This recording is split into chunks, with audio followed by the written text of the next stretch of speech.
Aê, menina! Essa mulher, que poder, viu?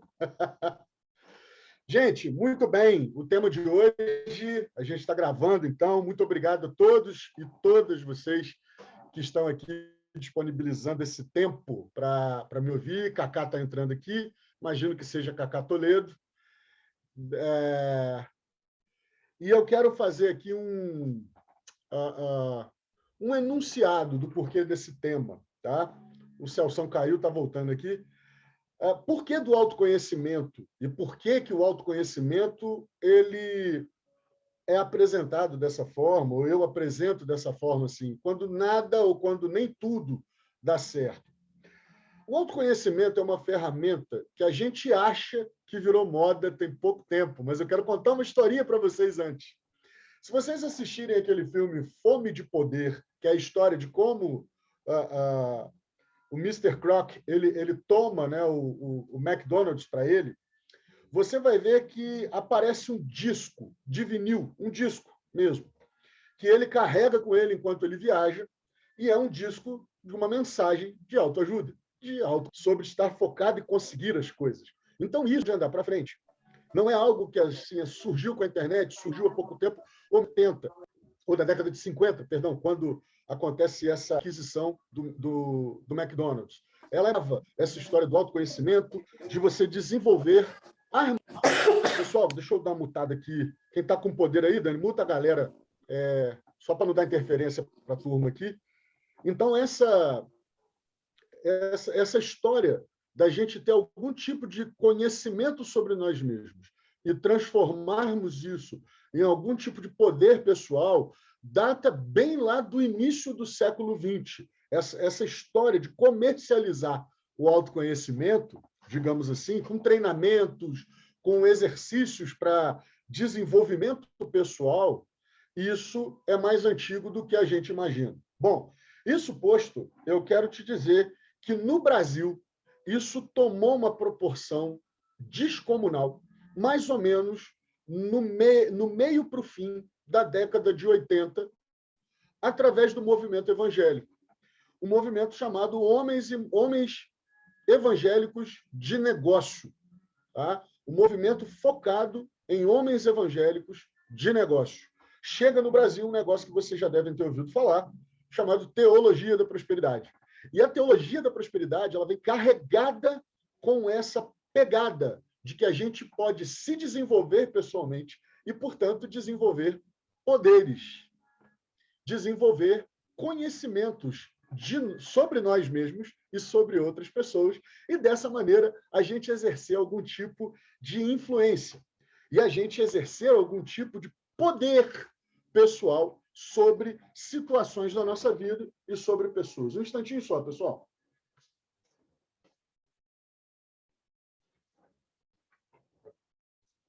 Tem um barulho externo aqui no corredor do meu apartamento aqui, na parte comum lá, que está me atrapalhando a concentração aqui, agora melhorou. Pois bem, eu dizia a vocês que isso não é bem novidade, mas chega através do movimento evangélico neopentecostal, é uma associação dos homens de negócios do Evangelho Pleno. Esse era o nome dessa associação. Isso ganha várias igrejas, vários adeptos. E aí, isso entra com uma ideia combinada com a teologia da prosperidade, de que basta você acreditar, basta você crer, basta que você conheça e creia no seu poder interior. Nesse caso da religião, amplificado pela presença de Deus, pela presença do Espírito Santo. Só que isso também tem um paralelo no movimento da PNL nos Estados Unidos a partir da década de 70, fora do movimento religioso. Então, tinha lá o tal do self-empowerment, o poder pessoal, o seu autopoder. E isso traz uma novidade que vai se espalhando pelo mundo afora através de vários livros. Se, por um lado, os americanos estavam falando de descobertas interiores e curas através do trabalho das emoções, os cristãos naquela época, neopentecostais, também estavam falando de cura interior, da busca pela plenitude através de um conhecimento espiritual muito forte de si mesmo. E isso, uma hora, cai de moda.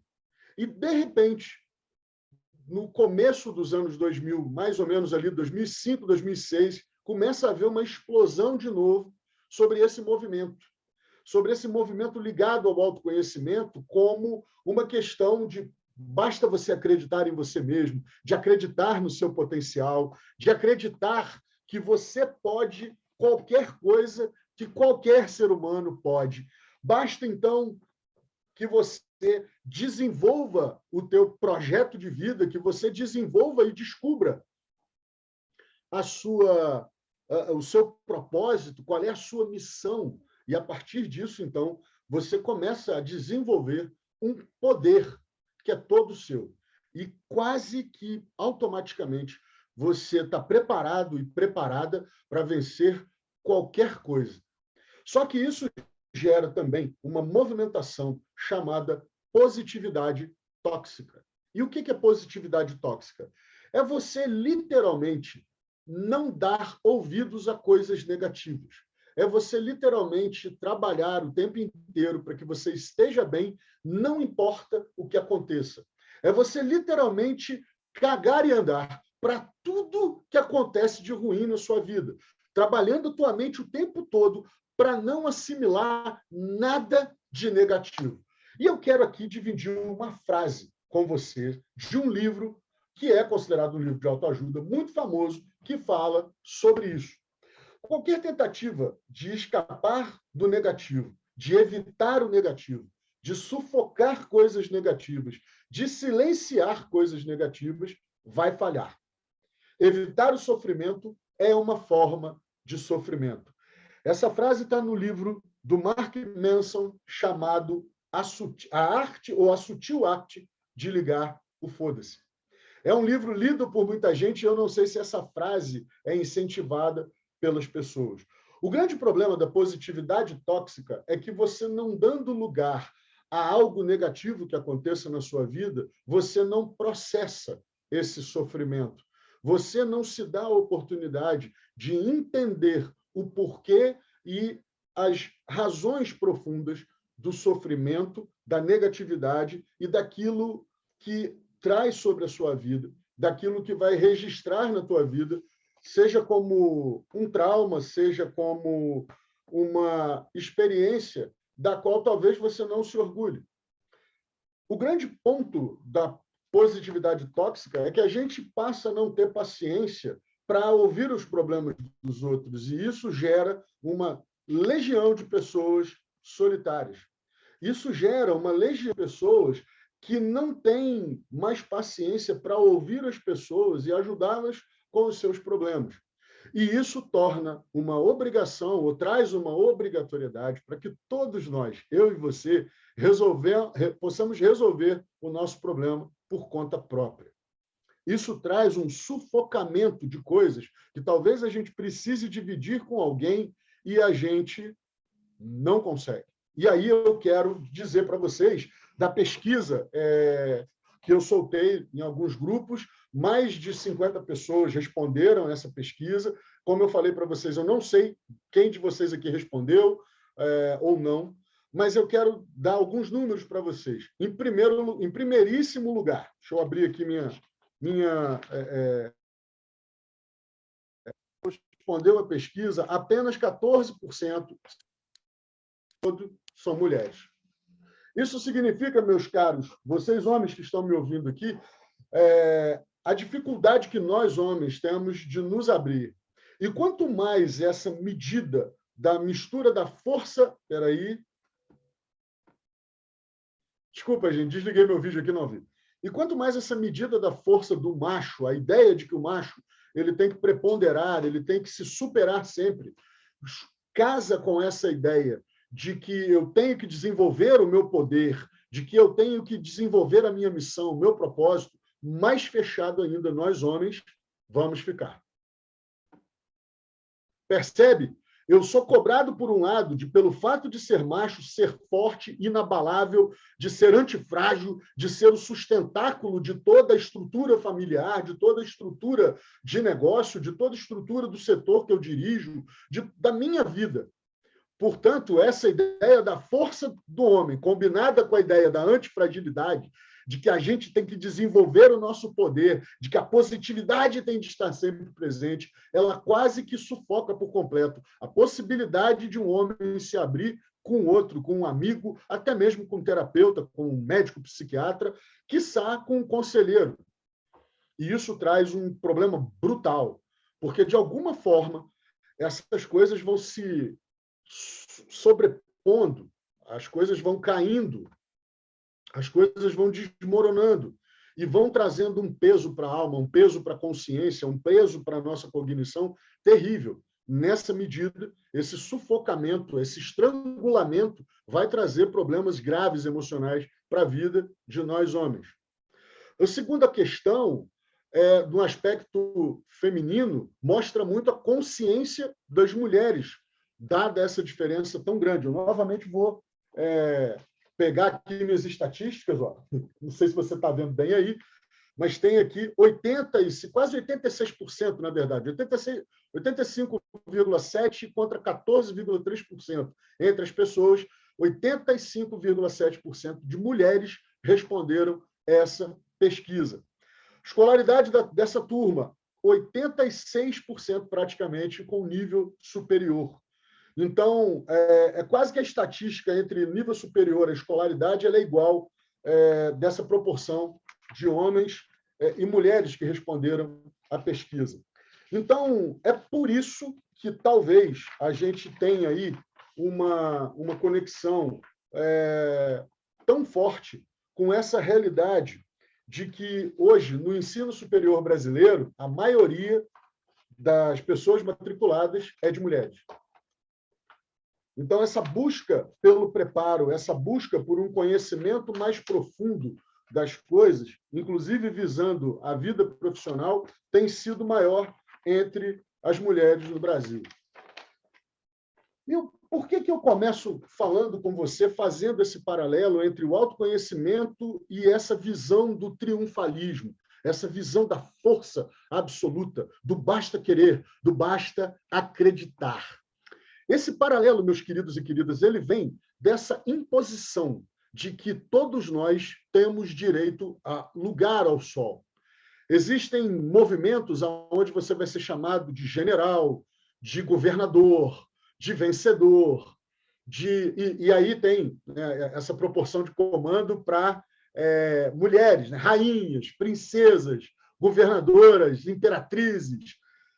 Acontece que a gente perde a consciência por essa sede e por essa sedução de poder, quando a gente pergunta o seguinte: se todos nós aqui, nós somos nesse momento 26 pessoas, 27 agora, chegando a Ivanete aqui, 27 pessoas, se todos nós aqui formássemos uma comunidade e todos nós aqui fôssemos reis e rainhas, meus queridos, quem seriam os servos? Em quem a gente iria mandar? Pare para pensar um segundo. Se todos nós temos o destino de uma posição de governo secreta, maravilhosa, poderosa, um segredo que eu e você não conhecemos, se a gente desperta todo mundo para isso, em quem a gente vai mandar? Porque se no final das contas todo mundo governa. Perceba, então, que a gente começa a achar algumas incoerências, e eu quero chamar a sua atenção aqui nesse momento do seguinte: tem alguém falando aqui, a Tati, muito cacique para pouco índio. Entenda uma coisa, meu querido e minha querida, não é uma disputa por comando em quem manda e quem obedece, mas a descoberta pessoal ela tem a ver com o seu papel. E não necessariamente o meu e o seu papel é um papel de comando. E essa sedução ela faz com que a gente torça, com que a gente trabalhe, com que a gente concorde com qualquer coisa dita que faça com que a gente concorde com a nossa ambição. Eu já vou falar sobre gerenciamento de expectativa e tu vai entender isso com mais profundidade, mas nesse momento eu preciso te falar, se você quer realmente uma posição de comando, de liderança, você vai precisar aprender a ouvir, escutar e ponderar antes de falar qualquer coisa. Muito cuidado com essa sedução que se passa de influenciar. Normalmente, quem influencia não comanda, porque quem influencia também não quer responsabilidade.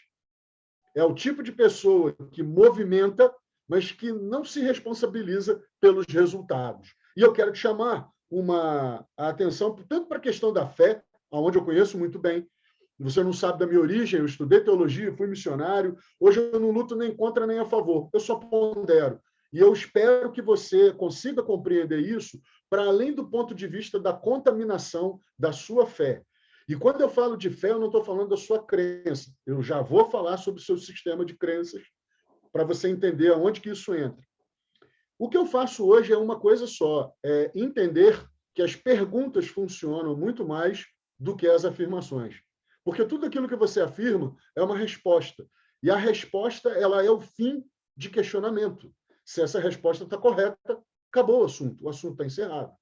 Então, se a sua vida nesse momento ela é feita de muito mais respostas que você tem para dar do que perguntas que você tem para fazer, eu te digo com muita tranquilidade, cuidado, você pode estar num momento de beco sem saída. Quando a gente começa a ficar com resposta demais para pergunta de menos, significa que a gente está encontrando muito mais verdades. E aí você fica com a falsa consciência de que talvez você esteja com tudo esclarecido. Mas, Marcelo, e se isso me deixa em paz? Não necessariamente estar em paz é ter resposta para tudo. Porque nem para tudo na vida a gente tem resposta. E eu quero te dar um choque de realidade aqui. Quando eu tinha 23 anos de idade, eu fui chamado para fazer uma visita pastoral. Eu era missionário, evangelista de uma igreja, missionário de um organismo que não tinha uma igreja definida, a gente trabalhava com várias, e eu fui chamado para ir na casa de um rapaz. E ele chamava Alexandre. Esse cara, quando eu chego lá, a mãe dele me oferece uma água, tem mais 2 pessoas com a gente. Nós convidamos muita gente para ir lá, foram só 3. E o Alexandre estava numa cama. E me apresentam para ele, esse aqui é o missionário Marcelo, jovem, tal, igual você e tudo. Colocam ele sentado na cama e ele fala assim, Marcelo, eu sei que você veio aqui para orar por mim, antes que você faça essa oração, eu queria que você me respondesse por que Deus fez isso comigo. Ele estava numa rua movimentadíssima, no subúrbio do Rio de Janeiro, uma rua chamada Conde de Bonfim. Eu estava lá esse fim de semana agora, que passou. Por volta do meio-dia, um tiro entrou pela coluna do Alexandre, partiu de um jeito que não tinha recuperação e ele ficou paraplégico. 18 anos de idade. O que vocês acham que eu respondi para esse cara? Eu dei uma volta, eu falei de tanta coisa, mas eu não dei uma resposta para ele. Não tem triunfalismo. Eu podia virar para ele como várias pessoas falaram, basta você acreditar, você tem que jejuar, você tem que orar, você tem que isso, você tem que aquilo, você tem que confiar. Mas a resposta não vinha, nem o milagre que ele talvez quisesse. Percebe que, para algumas coisas, que não basta acreditar. Agora eu vou te dar uma notícia de uma pessoa que eu não conheci, mas tem uma moça voltando de Doha, no Catar, com o corpo do marido de 49 anos, um médico oncologista. Eles estavam numa viagem de lua de mel, indo para Maldivas. No meio do voo, esse homem, esse moço, 49 anos, passou mal e morreu. Era um sonho de uma lua de mel num lugar paradisíaco. E esse sonho acabou. Não tem nada que eu e você possamos dizer para essa moça, basta acreditar, o universo está conspirando. E a positividade tóxica, meus amigos, eu trouxe a lista aqui, para não esquecer. Vamos lá. Eu tenho que virar para ela e falar, veja pelo lado bom. Nunca desista. Poderia ser pior, porque o avião podia ter caído e matado você. Você não tem motivos para se sentir mal. Pensar negativo não vai te ajudar em nada. Apenas seja feliz. Tudo tem um motivo para acontecer. Coisas melhores virão. É isso. Tem outra, tem mais, tá? Só que eu resolvi poupar você e não embrulhar o seu estômago para que você encare algumas realidades. Não basta querer, não basta acreditar. Você pode conhecer técnicas maravilhosas de PNL, reiki, oração, reza, mandinga, qualquer coisa que você puder enumerar, constelação e tal. E, por favor, Se você acha que física quântica tem alguma coisa a ver com algum paralelo com poder especial de qualquer outra coisa, eu tenho o maior prazer do mundo em sentar com você para um café, mesmo que seja virtual, e te falar que isso é charlatanismo do mais alto grau. Coisa tortuosa que o pessoal vem vendendo usando uma parte da ciência, da física propriamente dita, e colocando como se fosse algo acessível através do poder da mente de qualquer pessoa. Para algumas coisas, a gente não vai ter resposta. Algumas realidades que acontecem conosco estão para além do teu pensamento positivo. Alguém que você pode amar perdidamente pode não querer você. E não há nenhum livro e manual de persuasão que vai te dar uma palavra mágica que vai mudar o coração dessa pessoa. E isso pode acontecer numa história maravilhosa que você vem construindo com alguém agora. Pode ser que amanhã você levante, olhe para essa pessoa e fale, não faz mais sentido para mim caminhar com ela. Não há ressignificação que vai fazer com que o teu coração mude, para que você consiga se forçar e continuar a viver essa situação. Então, eu quero dizer para você que essa questão da positividade tóxica, e por mais que você se conheça, isso não faz com que a matemática da tua vida seja exata. Pode acontecer que uma pessoa maldosa atravesse seu caminho e interrompa teu sonho. Sabe Deus quem foi e por que disparou aquela arma? Que talvez o tiro era para outra pessoa, o bandido, o assassino, sei lá, errou e aquilo pegou a coluna do Alexandre. Aleatoriedade, não tem karma, qualquer coisa que a gente possa se agarrar pode talvez dar algum tipo de consolo para nós que estamos de fora, mas para quem está sofrendo, meus queridos, minhas queridas, nós precisamos ser honestos com essas coisas. Nós precisamos ser tremendamente realistas de que essa coisa de que eu vou me conhecer, eu vou me aprofundar, eu vou descobrir um poder único, um segredo, e eu vou ter a minha vida e o controle dela totalmente na palma da minha mão. Isso é conversa fiada. Você pode talvez até prever que está chegando uma tempestade, mas a força dela e a tua capacidade de resistir a tudo que essa tempestade vai trazer, você não é capaz de afirmar. Então, nós precisamos encarar isso como uma realidade. Talvez você se conhecendo através do Eneagrama, eu não sei quantos aqui que estão já fizeram, você pode se conhecer por inteiro, saber do jeitinho que você anda, como que você reage, como que você faz. Mas a grande verdade, meus queridos, é que a maioria de nós usa o Eneagrama, por exemplo, como uma muleta para justificar os nossos maus comportamentos e os nossos péssimos hábitos. Como que a gente se transforma sabendo o que a gente sabe? Tem a ver com renúncia daquilo que a gente gosta.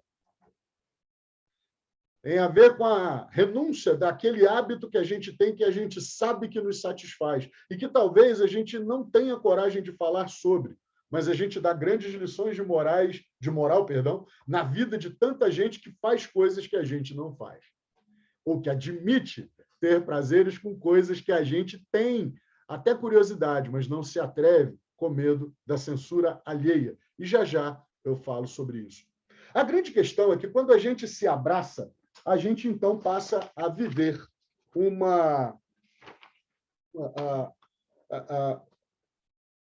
grande batalha com relação à solidão. Porque quanto mais fera, quanto mais gigante, quanto mais reconhecidamente poderoso, poderosa você é e você está, mais só você fica.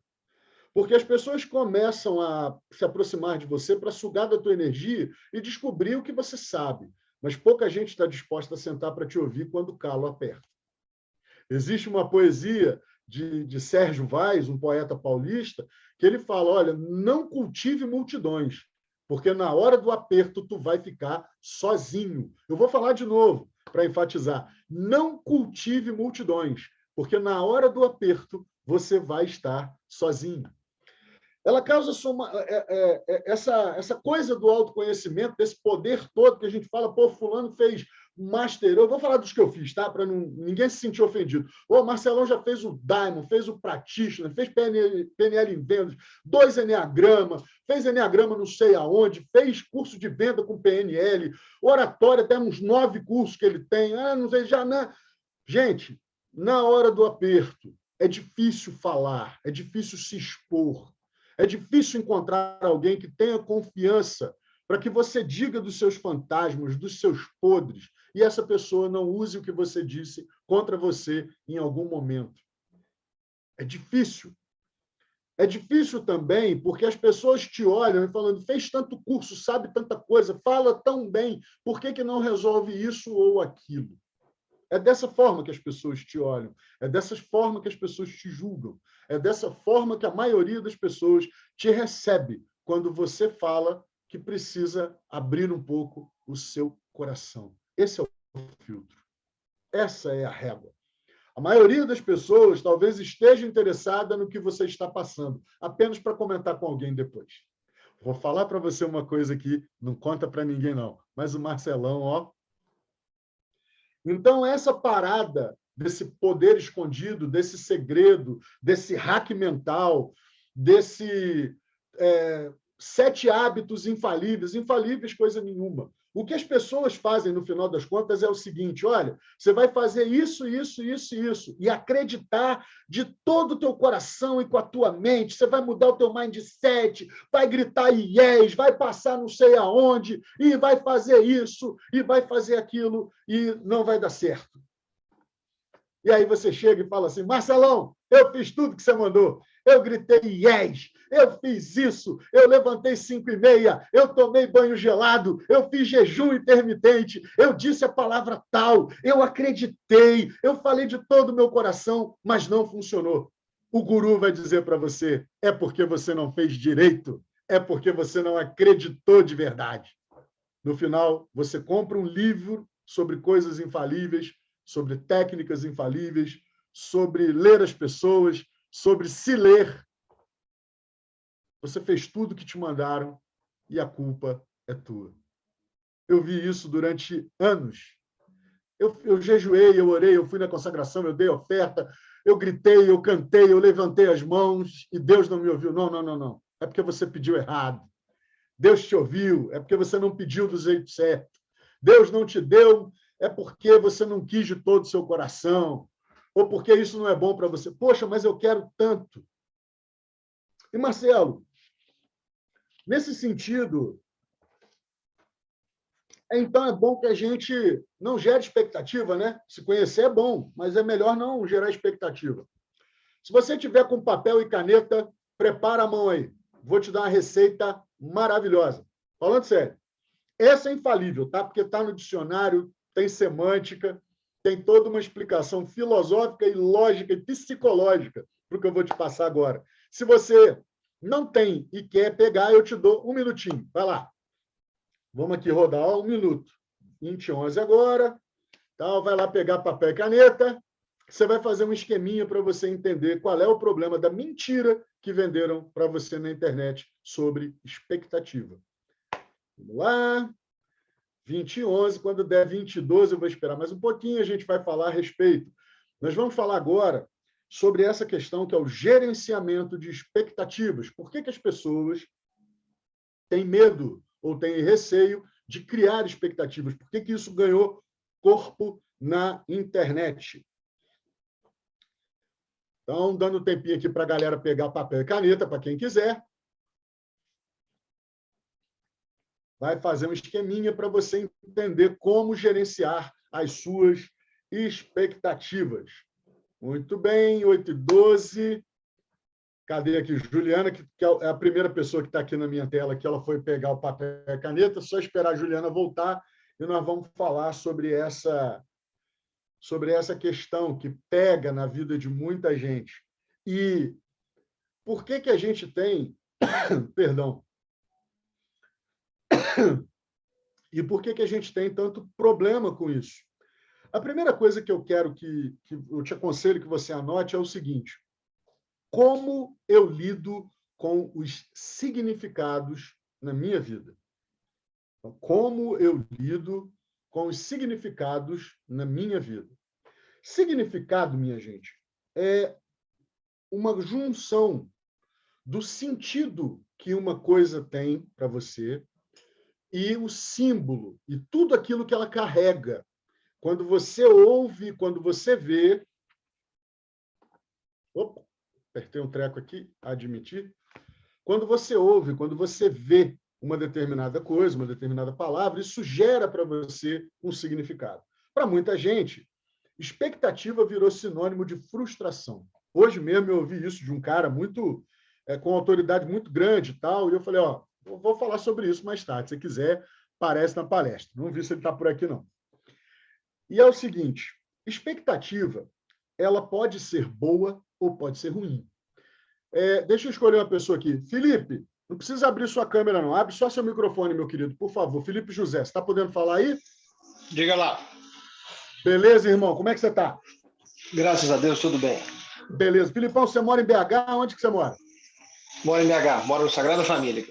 Maravilha. Querido, se eu falar para você o seguinte, Felipe, acabei de ver no jornal agora que está para chegar um furacão e vai entrar em Belo Horizonte, o epicentro desse furacão, digamos assim. A hora que ele estiver mais forte, ele vai passar pelo seu bairro. Qual é a expectativa que você vai ter? Olha, de que ele demore a passar para que dê tempo de eu me preparar e ir para outro lugar. Ok, mas na hora que ele passar, a expectativa é que aconteça o quê? Que não aconteça nada. Não, peraí, vamos lá. Estou falando de um furacão. Furacão Sim, vai passar. Ok, na vai hora passar. que passar, a expectativa qual que é? Que o estrago seja o menor possível. Ok, tá. Não, isso aí, vamos lá. Ó como é que é o negócio. Felipe, obrigado pela contribuição. Fica aí. O Ok. Felipe está dando o significado de expectativa para esperança. Qual é a minha expectativa? Que não aconteça nada, mas nós estamos falando de um furacão. Então, muitas vezes, minha gente, se eu falar para ele, Felipe, eu vou fazer uma outra pergunta. Você mora em prédio? Sim. Tem piscina no condomínio? Não. Não. Vamos então imaginar que tivesse piscina no seu condomínio. E eu vou mudar. Felipe, está vindo feriado, tem piscina no teu condomínio e a previsão é de sol o fim de semana inteiro. Qual é a expectativa? De nadar, de aproveitar a piscina. Perfeito. Percebam, quando a gente fala de uma expectativa ruim, que é o furacão, o Felipe dá o sentido de esperança. Quando a gente fala de algo bom, a expectativa é que aquilo que se espera junte com aquilo que se tem. Qual é a expectativa? Tenho piscina no condomínio, vou ter um fim de semana de sol, eu vou nadar, vou curtir a família, vou tomar uma cerveja, fazer um churrasquinho, curtir, fazer resenha com os amigos. Correto, Felipe? Correto. Obrigado pela tua participação, viu, meu irmão? Obrigado. Valeu, meu cara. Obrigado. Obrigado. O que eu quero falar para vocês, gente, é o seguinte. Vocês têm aqui um sentido de expectativa entre aquilo que é ruim e expectativa entre aquilo que é bom. Depende do que você está esperando. E aí eu quero que você faça o seguinte esquema. Eu preciso gerenciar a expectativa dentro dos seguintes parâmetros. O que eu preciso, o que eu desejo, o que eu gostaria de ter e aquilo que eu espero. Nós estamos falando de necessidade, de desejo ou vontade e de esperança. Essa é a forma correta de você gerenciar o sentido da sua expectativa. Portanto, a expectativa sobre comida é algo que eu preciso. De alguma forma, a gente precisa de comida para viver. A expectativa do que eu gostaria de ter. Eu gostaria de ter um amor, eu gostaria de ter um emprego melhor, eu gostaria de ter uma empresa próspera, eu gostaria de ter uma casa mais espaçosa, ou eu gostaria de ter um apartamento mais espaçoso, eu gostaria de... Enfim, eu gostaria. Essa é uma outra forma da expectativa ser gerenciada. E, por fim, a expectativa do espero ter. Pouquíssimos desejos, meus queridos, são baseados naquilo que a gente precisa de verdade. Eu preciso de um Nike? Vamos, joga no chat aí. Eu preciso de um Nike? Sim ou não? Mas eu gostaria de ter um Nike. É diferente. Eu preciso ter um calçado. Estar calçado é necessário. Mas precisar, não. Eu espero um dia ter um carro conversível? Eu gostaria, talvez, quem sabe. Mas essa é uma expectativa? Não, eu não trabalho para isso, eu não ganho para isso, e nem é uma necessidade. Só que a gente joga a expectativa tudo no mesmo saco.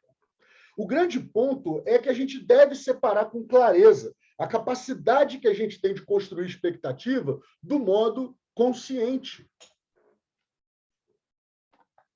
O modo consciente, ele precisa saber o que eu preciso, o que eu desejo de fato e aquilo que é uma esperança. E percebam, quando eu fiz o teste com o Felipe, imediatamente é um furacão, ele vai passar. Eu espero que o dano seja o menor possível. A expectativa dele estava calcada na esperança. Marcelo, está certo ou está errado? Nada, está tudo certo. O grande problema é que se o furacão passa e destrói muita coisa, a expectativa, a esperança de poucos danos, ela vai por água abaixo. E aí não tem problema na expectativa. O problema é lidar com a frustração. Então, vocês são o tempo todo ensinados na internet, principalmente, de que a expectativa é a mãe da frustração. E está errado. Porque se você... olha, a Rússia vai invadir a Ucrânia. Qual é a expectativa? Por destruição, morte de pessoas, violação dos direitos humanos, fome, sede, privação de uma série de direitos, privação de estar com a família, privação da paz. Então, essa expectativa ela acabou, infelizmente, se concluindo. Então, percebam que os significados que passam para você e que a gente compra, às vezes, são grandes mentiras. E aí eu quero fazer um paralelo com o que a gente falava lá atrás. Basta querer. Você cria expectativa em cima de sonhos, de receitas que você compra, que você acha que aplicando, elas vão dar o resultado que você espera. Essa é uma expectativa de esperança, porque você não pode controlar. Expectativa de matar a sua fome é você ter um dinheirinho, comprar alguma coisa, preparar aquela comida, sentar-se em qualquer lugar que seja lá, na sua casa, no trabalho, e comer e saciar a sua fome. Essa aí é a expectativa da tua necessidade. Eu queria um bife de ancho, mas é muito caro. Então, você faz lá um bife de carne de segunda, um ovo frito, qualquer coisa. Vai atender a tua necessidade. Então, gerenciar essas coisas e separar aquilo que você precisa, aquilo que você deseja e aquilo que você espera. Marcelo, qual é uma coisa que eu espero? Eu vou te falar de uma que, para quem é pai, vai entender muito fácil. Eu espero que os meus filhos sejam felizes. Eu espero. Eu gostaria muito, eu desejo, mas eu não posso controlar. E talvez eles vivam, há um risco de nossos filhos viverem uma vida que não os faça felizes. E eles não estão nem aí para o que isso causa de infelicidade na gente. E você pode fazer jejum, você pode fazer trabalhos, você pode fazer correntes, você pode fazer reiki, levantar ofertas, dizer as palavras persuasivas que mais usadas por não sei quem, você pode fazer o que for. Não está na tua mão controlar a felicidade dos seus filhos. Quem é pai aqui sabe disso. Quem é pai de adolescente, então, sabe muito bem do que eu estou falando. Talvez você não seja pai, mas acompanhe alguém, conheça alguém, tem alguém na sua família pelos quais você torce muito pela felicidade, mas por mais que você faça, por mais que você diga, por mais que você tome alguma atitude, você não consegue atingir essas pessoas, porque essa é uma expectativa de esperança. Você não consegue controlar. Então, Marcelo, eu não crio mais expectativa. Não cria. A grande questão é estar pronto e pronta para lidar com os resultados. E isso vale para suas escolhas, quando a gente fala de coisas nossas, e aí trazendo para o lado pessoal. Eu espero esse ano perder não sei quantos quilos. Beleza. O que eu estou fazendo para atingir esse alvo? Está dentro da minha expectativa ou está fora? Está fora, porque eu estou com um hábito XYZ que eu não revi. Então, eu não vou conseguir alcançar o objetivo esperado. Logo, a minha expectativa de esperança, ela não vai se realizar. E aí o problema não é da expectativa, meus queridos e queridas. O problema está na nossa atitude, na demanda que a gente gera. Eu espero que o meu marido chegue em casa com flores, contando o dia dele, tomando um banho, me pegando no colo, me dá um beijo. E aí isso não acontece. A expectativa é sua. Você não pode controlar como que ele vai chegar do trabalho. e nem muito menos você. Quando nós, maridos, namorados, noivos, peguetes, não importa. Ah, eu espero que ela faça isso. Você não controla. É só a sua expectativa. E quando essas coisas saem do controle, começam a mostrar para a gente o quão limitados nós somos com todo esse poder que nos vendem. Com toda essa história de... Desde a leitura das outras pessoas, desde o conhecimento do tipo, do signo, do jeito de andar, tem de todo gosto que você quiser. Marcelo, você está desvalidando tudo isso de treinamento que a gente faz, não muito antes, pelo contrário, meus caros. São poderes que, quando bem aplicados e dá certo, é maravilhoso. E você e eu saímos na frente porque a gente sabe como ativar. O grande problema é que a gente não pode transformar isso num milagre, em algo que fosse uma ação do super-homem ou da super-mulher, que voa quando quer, que tem um laser nos olhos, que tem um sopro de congelamento. Não há. De vez em quando vai funcionar, de vez em quando é só uma arma para você se manter de pé. Simples assim. É aquela hora que vale muito mais, que é muito mais poderoso você ter tudo para o teu chão, acabar debaixo dos seus pés e ainda assim você se manter de pé. E quando a gente fala, Marcelo, dessa expectativa, como que a gente faz com a solidão? Com essa coisa da gente se sentir tão só, com essa coisa da gente se ver tão sozinho, tão solitário nessa caminhada. Qual é a grande sacada? Eu digo para você de uma experiência pessoal ao longo desses 12, 13 anos da minha vida. É muito bom quando você acha pessoas na caminhada que te apoiam, que estão ali para te ouvir com sinceridade, que talvez não tragam para você nenhuma grande solução, nenhum apontamento de um caminho que realmente vá fazer alguma diferença, para usar uma palavra clichê, na tua vida. Mas é muito forte quando você descobre que você é capaz de cair, quando você é capaz de levantar, quando você é capaz de, em meio aos teus pensamentos, você encontrar caminhos e curas para si mesmo, para si mesmo. Aí que está o poder. Quando você descobre que você é capaz de exercer, além da resiliência, a transformação da experiência. É quando você descobre que você pode aprender com os seus erros e aí você está demonstrando inteligência. E a partir dali começar a aprender com os erros dos outros, que é onde você demonstra sabedoria. Vou repetir. Você pode aprender com seus erros. Isso é sinal de inteligência. Quando você começa a aprender com os erros dos outros, isso é sabedoria. Significa que você não precisa passar as mesmas coisas que essas pessoas passaram para que você aprenda, então, com os seus erros novamente. É um poder de observação muito forte. E nesse gerenciamento, a Tati está perguntando, a partir disso, não mudamos a nossa perspectiva de esperança e expectativa? Tati, na verdade, expectativa tem a ver com a forma de esperar. Tem a esperança da necessidade. E normalmente a necessidade é que te faz agir. Tá? O sonho, não. Nem aquilo que você espera, talvez. Ah, eu espero ter um bom relacionamento, mas eu não faço nada para me tornar uma pessoa mais interessante, para atrair um relacionamento bom. Então, eu só espero. É uma sorte, é brincar com a sorte.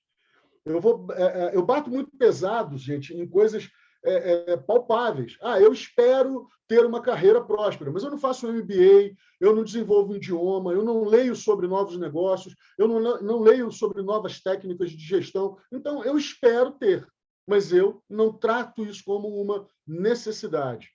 Porque a partir do momento que a gente também traça algumas coisas como necessidade, isso muda o jogo. Isso passa a ser uma ambição. Não tem nada, mais uma vez aí falando de significado. Ah, mas ser ambicioso não é um defeito?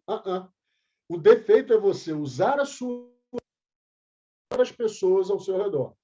Vou dizer de novo. Desliguei minha câmera aqui, botando alguém para dentro, gente. Vou dizer de novo. Ser ambicioso, ambiciosa, não tem problema algum. O grande problema é quando você usa, ou eu uso, a minha ambição para atropelar as pessoas em busca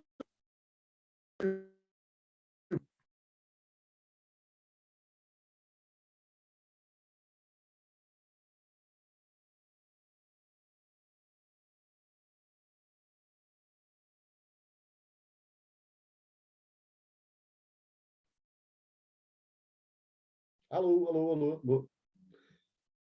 Ô, gente, acho que deu um travamento aqui, mas voltamos. Todo mundo me ouvindo de novo aí? Voltou. Maravilha.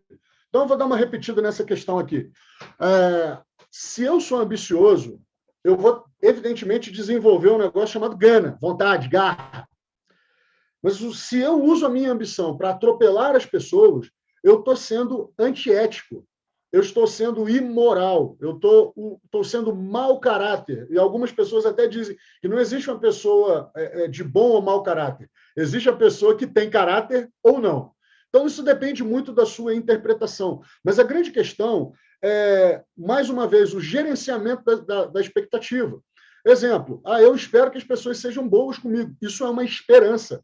Agora, se você joga isso o tempo todo, achando que alguém vai ter pena, ou melhor, que alguém tem que ser bom contigo, talvez não seria correto você pensar, se você não está numa atitude de que alguém se compadeça de você, que tenha dó, que tenha pena, para então você ser ajudado a chegar onde você quer. Pesadinho isso, mas eu preciso que você reflita a respeito. Quando a gente cria a expectativa de que as pessoas têm de ser boas conosco para que a nossa vida dê certo, talvez a gente esteja depositando 100% de esperança, não de expectativa apenas, de que alguém se compadeça da nossa fraqueza e nos ajude, quase que carregando a chegar onde a gente quer. Então, esse gerenciamento de expectativa, para a gente fechar e pular para o próximo tópico, para a próxima estação dessa palestra. Tá? Cuidado quando você confunde expectativa somente com os teus sonhos, com os teus desejos e com as tuas esperanças. E você fica cega para as expectativas da tua necessidade. Expectativa em cima do que eu preciso gera atitude para que eu consiga corroborar com aquilo que eu quero. Percebam, eu queria tanto fazer essa palestra que vocês viram, quem me segue lá no Instagram, nos grupos, o meu movimento para que vocês estivessem aqui. Faz pesquisa e bota áudio e não sei o que e tal. A expectativa da necessidade de mobilizar pessoas para ouvir, para atender esse convite que a Locomotiva me fez. Percebem? É diferente de quando eu espero, é diferente de quando eu desejo. Se eu transformar o meu desejo num sentimento de necessidade, muito provavelmente nós vamos trabalhar para que a expectativa se realize.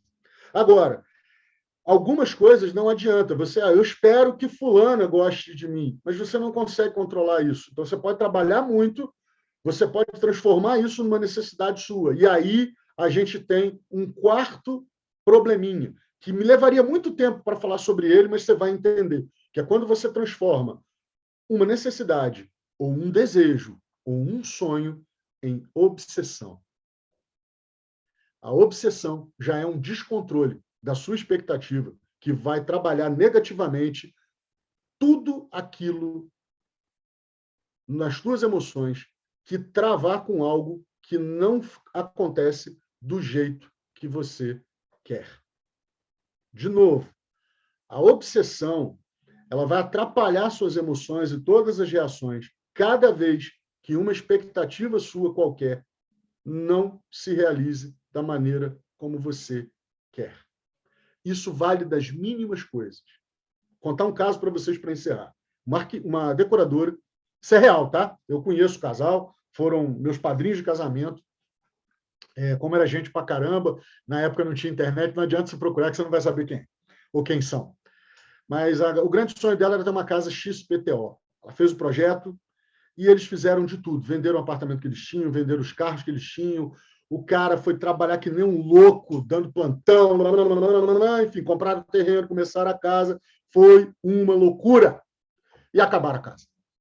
E quando acabou a casa, ela virou para o marido e falou assim, para ser completo esse sonho, eu queria muito ganhar um carro, tarará, tarará. O cara se esforçou que nem um cavalo, comprou o carro. E no dia assim, de mudar para casa, estava o carro na garagem, estava a casa pronta, do jeito que ela sonhou, com os móveis que ela quis, ou seja, sonho realizado.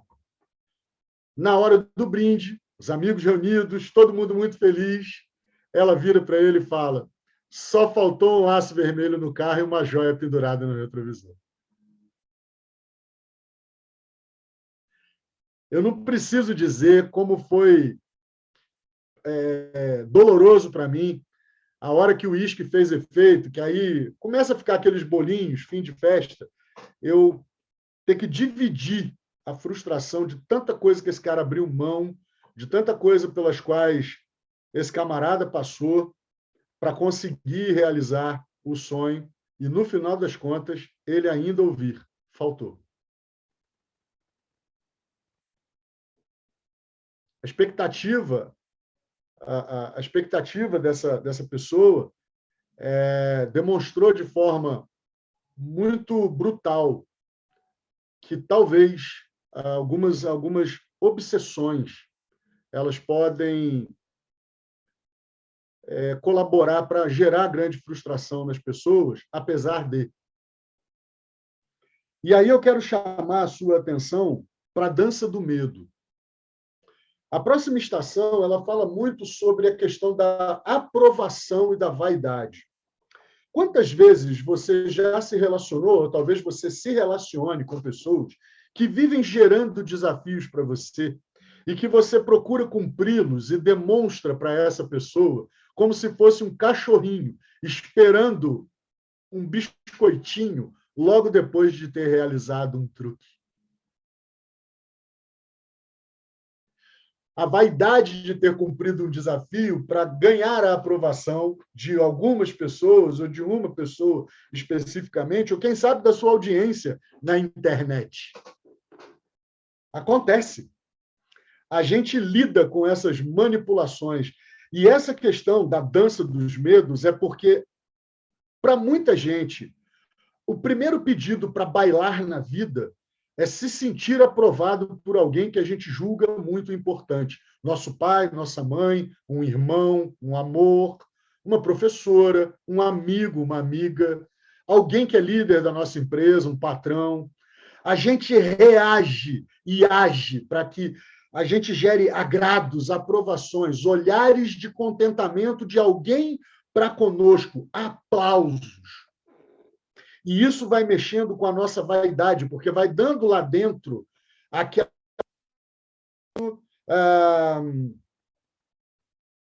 de que a gente está indo bem. Aquele contentamento de que a gente está indo bem. Aquela ideia de que a gente está fazendo a coisa certa, que o truque, que a coreografia saiu do jeito que as pessoas ou que aquela pessoa espera. Muito cuidado com quem vive te pedindo prova do teu amor, da tua competência, do teu empenho, do teu desempenho. Muito cuidado, porque a gente entra nessa dança do medo da rejeição. E isso vai ferindo a nossa vaidade. Quando a gente olha e percebe que tem alguém nos dando uma vista de pouca entrega, um desprezo, alguém que a gente sente que pelo qual a gente precisa fazer mais, dizer mais, agradar mais, levar água na peneira. Essa dança, ela é muito sutil. É difícil a gente perceber quando a gente vem sendo manipulado. Manietado até, existe uma palavra mais pesada, porque o maniqueísmo, ele é travestido, ele é fantasiado de uma amizade. E aí eu quero trazer uma coisinha para você, também desse poeta Sérgio Vaz. Eu vou falar desse poema aqui algumas vezes. Sérgio Vaz escreve, depois eu mando esse texto, talvez eu faça um áudio sobre ele, melhor, vou botar lá no grupo Disciplina e Perseverança, e Persistência, perdão, é um grupo que eu venho trabalhando para encher. Eu vou lançar meu curso de oratória e comunicação por esses dias, então eu vou, a partir dele, dar várias dicas e direcionamentos a respeito desse movimento. Vai ser presencial para uma turma pequena aqui em Belo Horizonte. Mas Sérgio Vaz ele fala: pessoas boas também sugam a nossa energia e não dão nada em troca. Vou dizer de novo: pessoas boas também sugam a nossa energia e não dão nada em troca. Gente, eu sou procurado por algumas pessoas honestamente, tá? Isso não é exemplo, não, é desabafo da vida real. Gente que me pede ajuda de vários tipos, que vocês não podem imaginar, o tempo todo. Gente que imita performances minhas de determinadas coisas e que jamais me chamou para ir na casa delas. E que bate nas costas, e que chama de amigo, e que uma pancada de coisa. Na frente de outras pessoas, eu já vi falar: oh, fulano é isso, é aquilo, fede, é cheiroso, venta, chove e tal. Nunca me chamou para ir na casa dela. Diz que é meu amigo para todo lado. Vive me pedindo ajuda. Imita coisas que eu falo, imita coisas que eu faço. E eu não conheço a casa dessas pessoas, minhas amigas. Cuidado com pessoas boas, disse Sérgio Vaz. Elas sugam energia e não dão nada em troca. Cuidado com um monte de tapinha nas costas que algumas pessoas te dão, com um monte de elogios que as pessoas fazem para com você. Porque nessa dança de aprovação, nessa dança do medo de ser rejeitado, você vai carregar água na peneira para uma porrada de gente que não merece. Abre o olho. O segundo medo que trava é o medo do que as pessoas vão dizer, o medo do julgamento alheio. E por esse medo, por esse receio, você acaba travando as coisas na sua vida. Você não ergue a sua voz, você cochicha as suas ideias na orelha de outras pessoas, por e-mail em outras pessoas, na tua empresa. Às vezes, empresa que é tua, porque você tem receio de que as pessoas te olhem e rejeitem a tua ideia, a tua iniciativa. Porque você tem medo dos olhares que as pessoas vão direcionar para você. Você tem receio do que os teus amigos e amigas vão dizer. Essa dança é perigosíssima. O professor Daniel Nunes, ele chega a falar num dos seus textos, ele é um grande consultor de administração brasileiro, não famoso, mas assim, contratado por empresas milionaríssimas por aí. Eu tenho o prazer de já ter trocado umas ideias com ele nos textos que eu escrevo para uma empresa que é cliente minha em Fortaleza, e eu fiz uma analogia de uma palestra dele. Ele fala muito sobre essa questão. O medo que vai te travar porque você não tem consciência da tua potência de agir. Porque você fica com tanto medo nessa dança que você trava e deixa que o movimento da sua vida, o movimento dessa dança, seja feito por outras pessoas. Então, se alguém te carrega, se alguém te chama, se alguém te incentiva, você vai. Se alguém te desafia, aí você faz. Nesse sentido, essa dança com medo, ela mexe com a tua vaidade. Porque, para a maioria das pessoas, a insegurança ela é traduzida como força através da medida dos aplausos. E aí, quando os aplausos não vêm, você sente uma rejeição tremenda. E eu quero te contar um segredo que eu vou te dar de brinde aqui, que é o que eu trabalho com os meus alunos e alunas de oratória e comunicação que têm medo de falar em público. Se você não erguer a sua voz, você vai simplesmente abraçar o peso da falta de coragem. E, Marcelo, como é que eu venço a falta de coragem? Agindo, ignorando, dando uma trava, sentindo frio na barriga, fechando os olhos e dando passo numa região que você talvez não enxergue o chão. Mas, Marcelo, é preciso coragem. Não, eu te digo que não precisa. Você está olhando para um cara, e aí eu quero falar da minha vida, porque falar da vida dos outros é mole. Você está olhando para um cara que, em 2010, em março, eu estava mergulhando na segunda maior barreira de coral do mundo em Honduras, em março.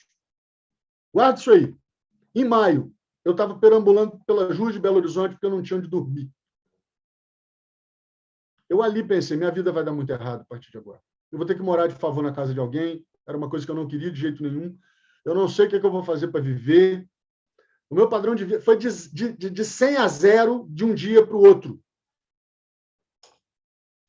Então, essa história de eu não sei o que vai ser da minha vida, não é um cara que está falando isso em tese, em teoria. Eu estou dizendo para você, passos de coragem fazem parte da vida de qualquer pessoa. Todo mundo que deu certo na vida resolveu se arriscar com uma grande dose de cara de pau. Então, se te falta isso, experimenta. Marcelo, mas vai dar errado, você não sabe. A minha expectativa, a minha esperança, naqueles dias, perambulando por Belo Horizonte, arrastando uma mala, tem ela até hoje. Eu nunca vou jogar essa mala fora. Isso é um propósito de vida que eu tenho. É não me livrar nunca dessa mala, por mais ferrada que ela esteja. Porque essa mala me lembra o que eu passei. Não ter, assim, eu liguei para o meu irmão, falei, ele falou, vem para cá. Eu falei, não tenho como, tem coisa para resolver aqui, não sei como ainda. Vou ficar aqui, alguma coisa vai acontecer. E as coisas foram acontecendo. E num determinado momento eu arrumei um emprego. Eu falei, eu não vou, mesmo com esse trabalho, eu não vou ter condição de me manter. E eu dei o sangue. Aí eu transformei o trabalho em uma expectativa de necessidade. Então, meus queridos, essa dança com o medo, ela não requer a coragem. Você não precisa sentir para dar o passo. É dar o passo de olho fechado. Existe um ditado no meio corporativo que é muito potente e que talvez te ajude a trabalhar as tuas emoções, a pausar os cagaços e os medos que te paralisam na hora que você quer dar aquele passo que você necessita, que é o seguinte: o empreendimento, seja ele uma empresa, qualquer coisa, é como você se atirar num precipício e construir o avião durante a queda. Porque essa potência de agir, aí eu quero te recomendar um filósofo, por isso que eu falei, tem filosofia, tem psicologia nesse papo aqui, coisa experimentada por pessoas que são estudiosas desse tema já há alguns séculos. Existe uma potência de agir que está em você, que se você não experimentar, se você não fizer, outras pessoas não farão, porque elas dependem da tua dependência de aprovação para continuar te vendendo e te enfiando coisas que vão validar a tua vida de alguma forma. Um novo curso, uma nova emoção, uma nova experiência. Agora eu estou renovado, agora vai. Chega na quarta-feira, nada. Porque você foge do centro do salão, você foge da dança, você foge da tua oportunidade, você foge do holofote, porque o medo te paralisa. Puxa o teu medo para dançar. Tem uma coisa que eu vou dividir com vocês. Marcelo, eu preciso fazer uma apresentação na minha empresa e eu estou com um cagaço violento. Como que eu faço? Você vai no YouTube, quem for fazer curso comigo vai experimentar isso ao vivo, eu vou dando orientação, vou fazer indução, vocês vão ver como é que essa porra destrava. Bote um fundo de escritório. É só você procurar lá, barulho de escritório, barulho de pessoas falando. O YouTube tem tudo. Sobe o som, bota num fone de ouvido potente e faça o seu discurso. Repita o seu discurso. Fala de novo. Explica tudo. Bota lá o PowerPoint. Porcaria qualquer que você tiver que projetar lá. Coloca lá e fala. Fala mais uma vez.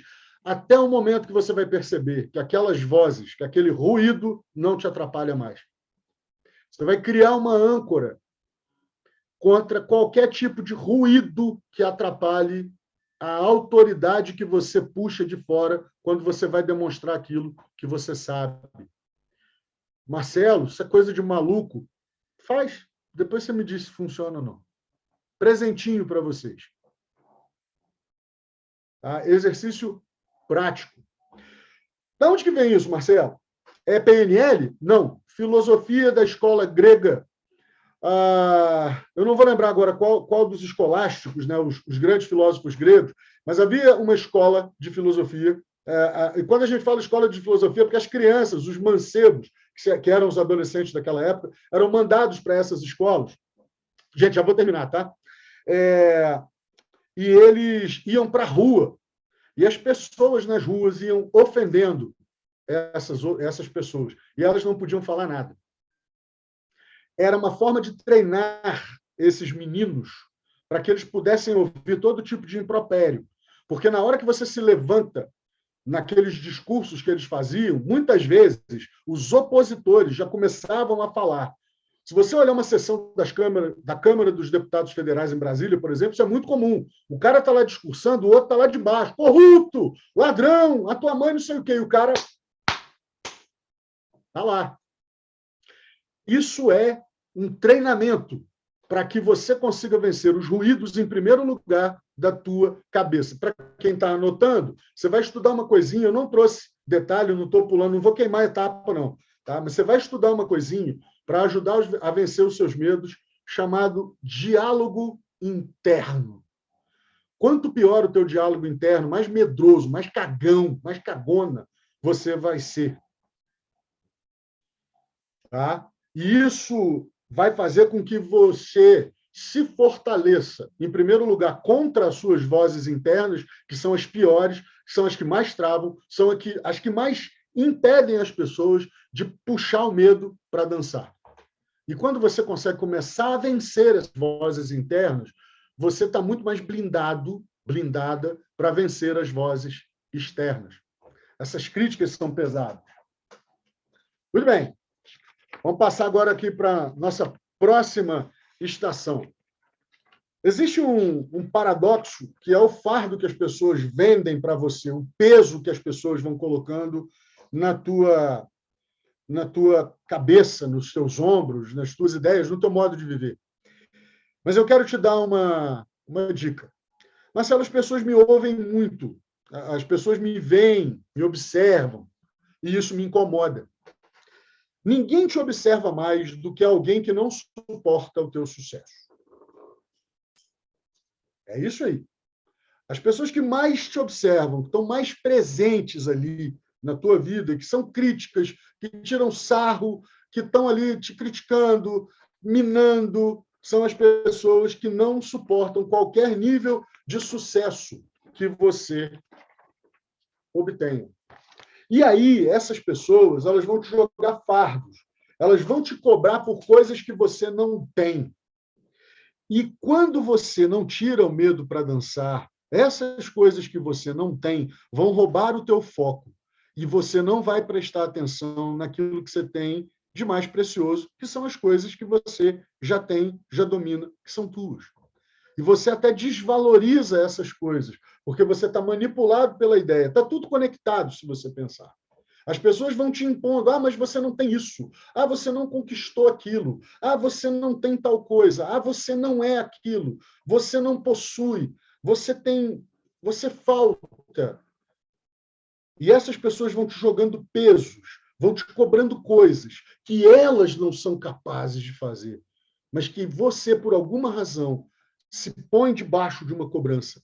É uma manipulação disfarçada por desafios, por cobranças, por coisas que elas vão exigir de você, que você dá ouvidos, que nem elas praticam, que nem elas dão o menor valor. E isso pode ter muita conexão com a tua problematização, com a tua questão em relação à aceitação. Eu vou dizer uma coisa para vocês. Eu conheço algumas pessoas e indiretamente trabalho com elas num ponto de vista muito mínimo, tá, gente? Isso não é nada grandioso, não. Mas eu conheço e tenho contato com algumas pessoas que faturam alguns milhões de reais na internet. O Instagram dessas pessoas, o YouTube delas, é menor que o meu. E eu tenho um Instagram pequenininho. Quem me acompanha sabe disso. Então, não se guie pelo que você vê projetado na vida dos outros. Existem muitas ilusões, muitas cobranças que são feitas a você, que são apenas para desmerecer aquilo que você já conquistou e aquilo que você já representa, tanto para si quanto para a vida de outras pessoas. Esses fardos, essas ilusões, essas coisas que você acaba dando ouvidos. Existe até um versículo que fala sobre isso. Atam, ou seja, no sentido de fazer um embrulho. Atam fardos, embrulhos tão pesados que nem eles mesmos são capazes de carregar e colocam sobre os outros, sobre os ombros alheios. É Jesus falando sobre os religiosos daquela época. É tão forte, é tão potente, é tão poderoso que tem até uma referência bíblica a esse respeito. E, para finalizar, meus caros, talvez você me pergunte, tá, Marcelo, mas como é que a gente se liberta dessas questões? E eu já vou terminar. A grande questão, meus queridos, em primeiro lugar, se atreva, se arrisque. É muito fácil você perceber que as pessoas vão te criticar se você fizer e elas vão te criticar se você não fizer. Esse é o primeiro antídoto. Eu tenho medo das críticas. As críticas me paralisam. Ok. Tenha consciência. As pessoas vão falar mal de você se você não fizer e elas vão falar mal do mesmo jeito se você fizer. Portanto, se as críticas das outras pessoas te afetam, esse é o grande antídoto. Elas vão te criticar. Faça você ou não faça. O segundo ponto para que você atinja a libertação é de que a vida ela não tem garantia de nenhum sucesso. E eu quero que você lembre agora da história daquele médico que infelizmente faleceu indo para a sua lua de mel num lugar paradisíaco, caro, exclusivo. Um oncologista, portanto, um médico com um grau de especialização muito forte, muito caro até. Então,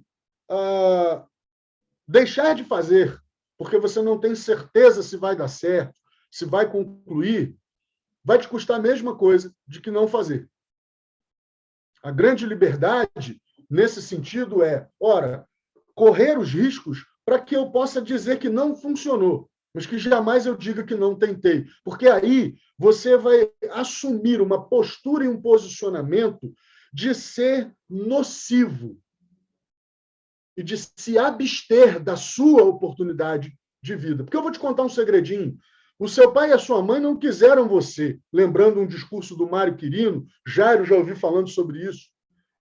Eles queriam talvez um momento de prazer, talvez você tenha sido fruto do acaso. Talvez eles até quisessem, estavam casados, quisessem filhos, mas não quisessem ali. E talvez não quisessem alguém como você, quisessem uma menina, ou o contrário. Mas isso pouco importa. O grande ponto é que hoje, agora, você tem consciência de uma oportunidade que é o teu viver. E para que desperdiçá-la? Para que deixar isso passar sem você ter alguma aventura? Porque eu vou te falar um negócio. Os melhores casos, as grandes sacadas, as risadas mais fortes, elas virão daquilo que dá errado.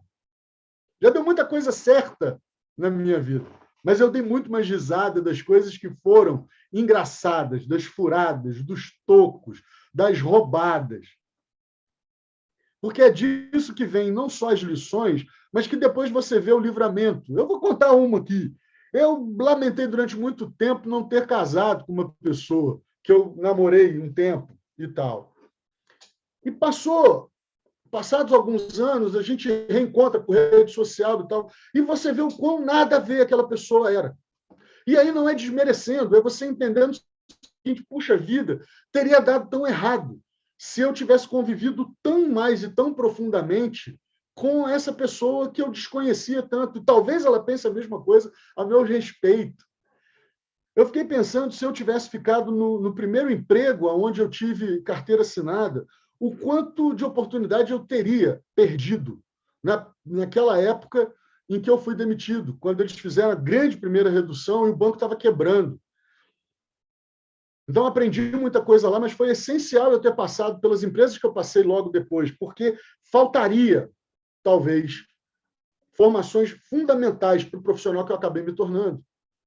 Então, você nunca sabe e você nunca vai ter controle do que vai acontecer. Portanto, se arrisque, dance com medo. Isso é um passo de libertação.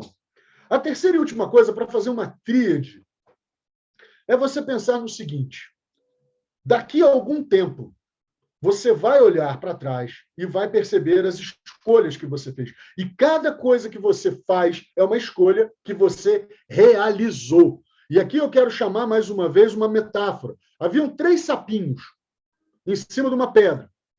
Um deles decidiu pular. Quantos ficaram? Joga no chat aí. Quantos você acha que ficaram na pedra? Vamos lá. Tinham 3 sapos em cima da pedra. Um deles decidiu pular. Quantos sapos ficaram? Joga no chat aí para eu ver. Vamos lá. Cadê a turma? Estamos terminando.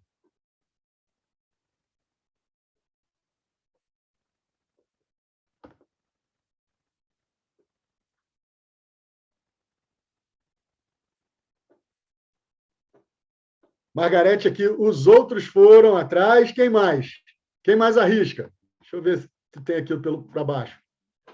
Margarete arriscou que nenhum. Um decidiu pular, os outros foram atrás. Mauro arriscou aqui que ficou um. Dois.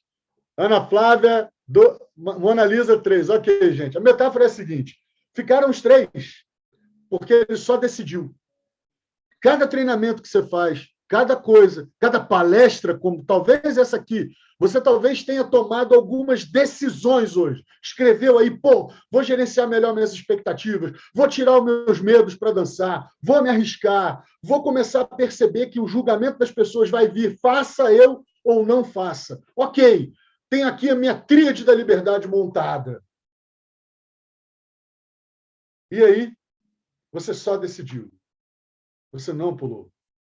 Porque o grande ponto, meus queridos e minhas queridas, é que mesmo que você não faça, não fazendo nada é uma atitude, é uma escolha que você realizou, não fazer. No final das contas, vivendo as emoções, sabendo o que você sabe, com o autoconhecimento que você tem, mesmo a vida dando errado, caminhando para coisas com as quais você não contava, é o conhecimento que você tem, transformado em sabedoria. A grande armadilha contra a tua liberdade é você virar no final agora e falar, Marcelo, tudo isso que você falou, eu sei. Só que conhecer não é suficiente. Sabedoria é quando você sabe o que fazer com aquilo que você conhece. Eu vou repetir. Sabedoria é quando você sabe o que fazer com aquilo que você conhece. Conhecimento pode não ser suficiente se ele não for seguido de atitude. Eu tenho um compromisso social agora com amigos. O meu Instagram, se você não sabe, é @soumarcelo.carvalho. Eu quero agradecer o convite da Locomotiva, deixar um beijo imenso para todos vocês que me ouviram até agora, e eu espero que isso contribua para o teu crescimento, para o encontro da tua paz, para a realização, que você transforme o teu autoconhecimento em sabedoria, ou seja, fazer. Porque, às vezes, só saber, só conhecer, sem a atitude, não é suficiente. É por isso que o autoconhecimento não funciona, às vezes, quando as coisas não estão dando certo. Porque a gente não faz, a gente só diz, eu sei. Beijo para vocês. Locomotiva BH, 1, 2, 3, 4, sempre. Obrigado.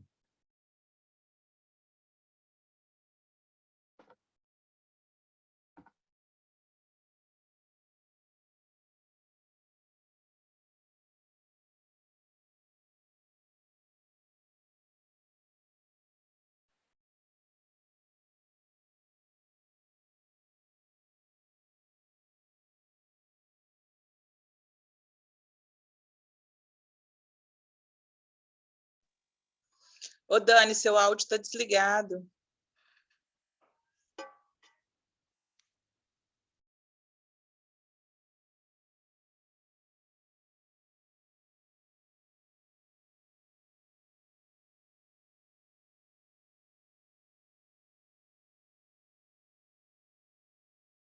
Não estamos ouvindo, Dani. Tá ligado o áudio no Zoom, mas não sai nenhum áudio de onde você tá.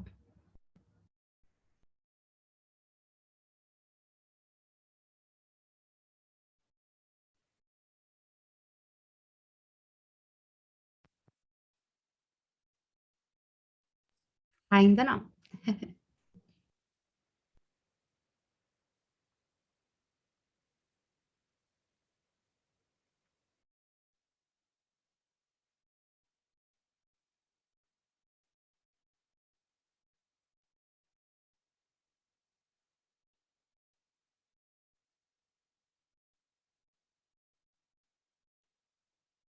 Não, estamos não. A gente sabe que você está falando porque mostra no vídeo que você está mexendo a boca, né?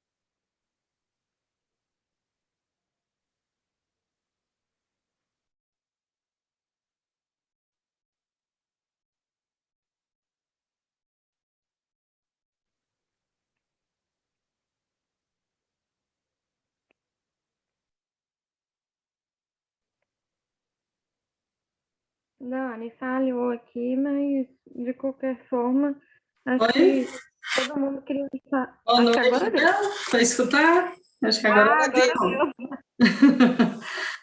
Gente, então eu queria agradecer a todos pela oportunidade de todos estarem aqui. Eu acho que todos vão tirar um proveito aí desse evento e a gente espera estar trazendo sempre mais eventos aí para vocês.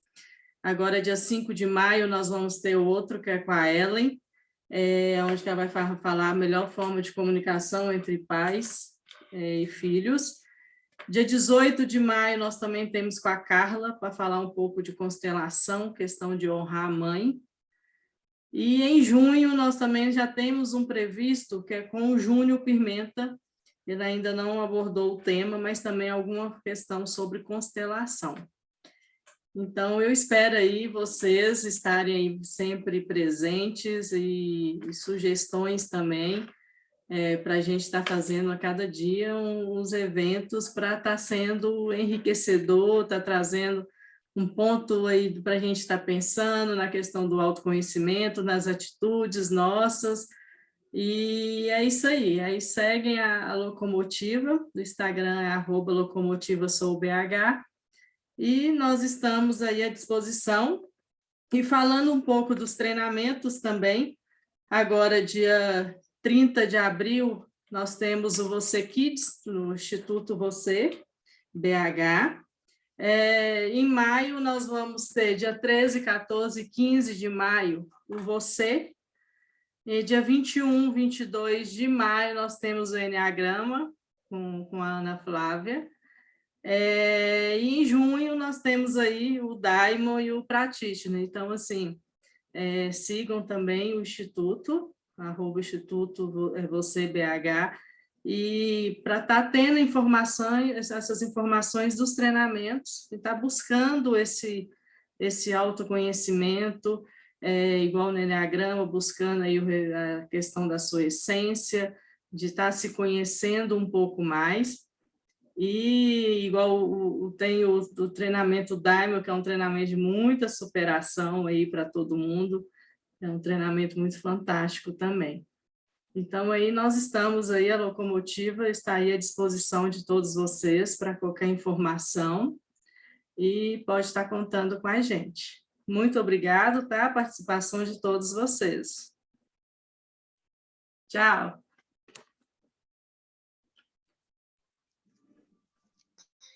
Oi, eu vou no Você Kids. Aí, ó, já tem um Você Kids aí, ó. A gente vai encontrar lá então, hein? Te espero lá. Ela vai estar lá. Te espero lá no Você Kids. Está toda ansiosa, com a lanterna, Ai, que com delícia. a capa de chuva. Eu só fiquei vindo aqui toda hora só para falar. Te esperar lá, tá? Espero lá no Você Então tá Kids. bom. Beijo. Beijo. Tchau. Obrigada, Dani. Beijo. Boa noite, gente. Obrigada a vocês. Tchau.